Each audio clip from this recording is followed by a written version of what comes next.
That evening, the sky was turning to dusk. On the dusty road connecting Jerusalem to the village of Emmaus, two men were walking. They were not in a hurry, but quietly, occasionally stopping. Their eyes were filled with sadness, their voices subdued. They were talking about something very significant, an event that had just occurred, leaving their hearts shattered. Then a stranger approached. They did not recognize who he was, but he asked, "What are you discussing that makes your faces so sad?"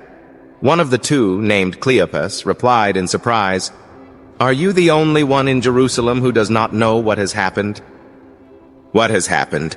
the other asked. They began to tell that there was a man named Jesus from Nazareth, a prophet, powerful in word and deed, but he was handed over, condemned, and crucified. We had hoped he would redeem Israel, but now it is the third day.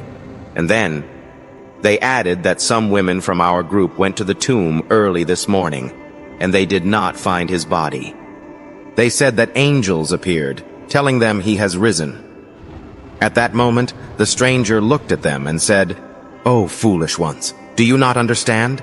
Was it not necessary for the Christ to suffer these things and then enter into his glory?"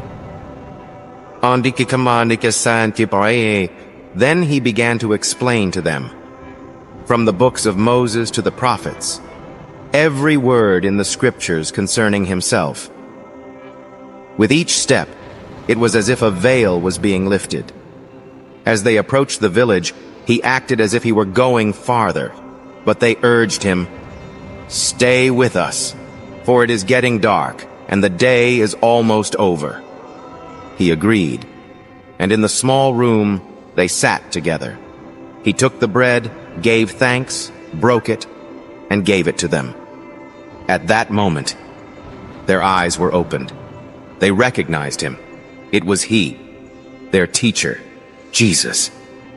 But he had vanished. They looked at each other. Their hearts stirred.